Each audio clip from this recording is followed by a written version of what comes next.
Olá pessoal, eu sou o professor Eduardo Breviglieri. Vamos ver agora os mecanismos de controle de expressão gênica em uma bactéria, em um procarioto.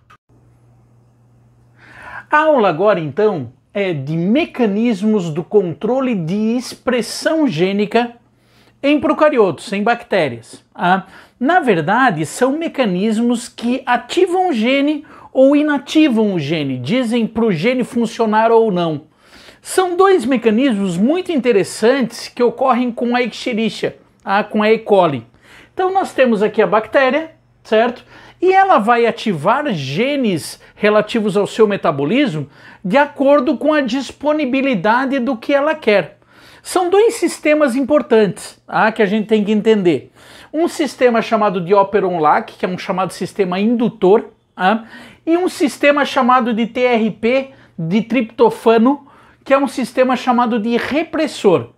Vocês sabem que, primeiro, a lactose, ela é um carboidrato composto de uma glicose e uma galactose. Então percebam o seguinte, são duas situações diferentes que a gente vai trabalhar aqui. Primeiramente, se essa bactéria está num local onde tem bastante lactose, certo? Um carboidrato, ela quer aproveitar esse momento para absorver o máximo desse carboidrato possível, certo? Então ela vai produzir RNAs, a partir do seu DNA ela vai produzir RNAs que produzam duas enzimas. As duas enzimas que ela vai produzir, beta-galactosidase, que é a enzima responsável por quebrar esse carboidrato, e ela produz uma chamada beta-galactosídeo permease, que é uma permease, ou seja, é aquela proteína de membrana que ela vai colocar na sua membrana para colocar então esse carboidrato para dentro dela, certo pessoal? Então é como se dissesse assim, opa, tem lactose no meio, se tem lactose no meio, então eu vou produzir o quê? Vou produzir a enzima para quebrar essa lactose e vou produzir enzima para colocar esses carboidratos para dentro da célula. Esse é um sistema. Então, na presença de lactose, essa bactéria vai querer ativar o seu DNA, produzir RNA e produzir então essas proteínas. O outro sistema é o sistema do triptofano. Como assim? A bactéria, a E. coli, ela na verdade produz os seus próprios triptofanos.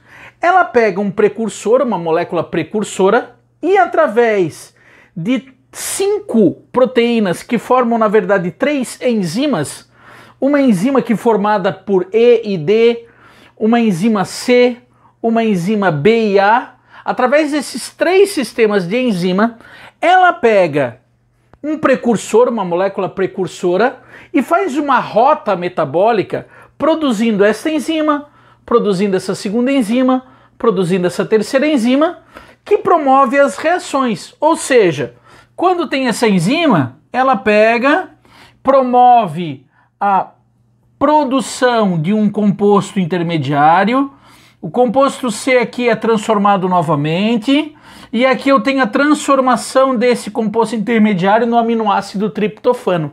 Então aí não é o triptofano que está no meio, aí é o triptofano que essa bactéria quer produzir.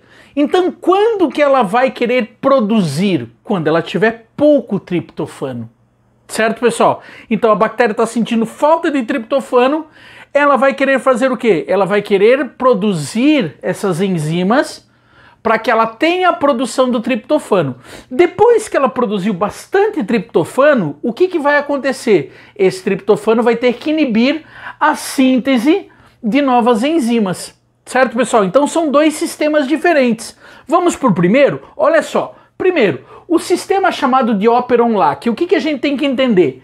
Que a enzima chamada de RNA polimerase é a enzima que vai se ligar, então, no DNA para produzir os RNAs e, com isso, produzir as enzimas e as permeases. Certo, pessoal? Então eu vou ter o quê? Tenho a RNA polimerase se ligando, né, numa região operadora Quando ela se liga na região operadora, ela vai começar a correr esse gene, começar a produzir os RNAs.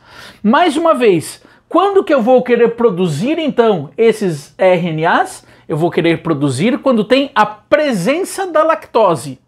Na verdade, existe o que nós chamamos de um gene I, que é um gene produtor de uma enzima chamada de repressora. Essa enzima repressora é uma enzima que, quando estiver ligada nessa região, ela não deixa a RNA polimerase então se ligar ali e não deixa fazer a síntese dessas enzimas, certo? Quando, na verdade, que ela vai fazer isso? Quando que esse repressor vai se ligar aqui então, impedindo que eu produza? Na falta desse carboidrato. Então, quando tiver o carboidrato presente, eu tenho que não deixar esse repressor se ligar ali. Ou seja, justamente essa galactose, quando ela se liga aqui, ó, ela modifica esse repressor e não deixa esse repressor se ligar lá. Ou seja, na presença do carboidrato, na presença da lactose, o repressor não consegue se ligar. O repressor não conseguindo se ligar, opa, aí é a ordem que tem para quem? Para a polimerase vir e se ligar aqui nessa região operadora e produzir esses RNAs e produzir essas enzimas. Certo, pessoal? Notem que o triptofano é o contrário. O triptofano eu tenho então outra parte, outro gene, outro sistema de genes aqui da bactéria. Imagine que esse aqui é o DNA da bactéria, aqui eu tenho o sistema Operon-Lac, aqui eu tenho o sistema TRP. Na verdade aqui o que eu tenho? Eu tenho que a presença do triptofano está dizendo para a bactéria o quê? Opa, já tem triptofano, corta a síntese. Então aqui vai ser o contrário. Quando o triptofano se ligar no repressor, aí que o repressor vem e se liga aqui. O repressor se ligando aqui, na presença do triptofano, o que vai acontecer? A RNA polimerase não vai conseguir fazer a transcrição desses genes e vai parar então a produção dessas enzimas, certo? Então eu vou ter um mecanismo aqui que é um chamado mecanismo repressor, ou seja, a presença do triptofano, a hora que se ligar nesse repressor é que vai fazer ele se ligar e não deixar a RNA polimerase fazer o seu processo. Então eu paro a síntese de enzimas quando eu tenho uma quantidade de triptofano, quando a bactéria tem essa quantidade de triptofano suficiente. Aliás, aproveitando esse momento, o excesso de triptofano, inclusive, pode bloquear a chamada rota metabólica.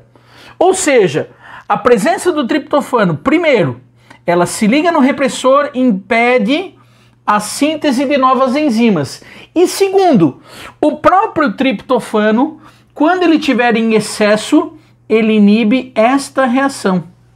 Inibindo essa primeira reação, mesmo ainda tendo enzimas, ela cessa o processo de produção do triptofano.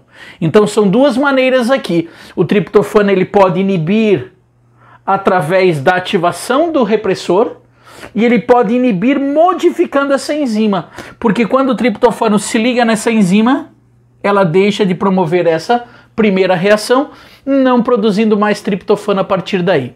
Certo, pessoal? São dois mecanismos bem interessantes que mexem com rotas metabólicas e que mexem com mecanismos de ativação gênica em uma bactéria. Certo, pessoal? Então, um grande abraço para vocês e até a próxima.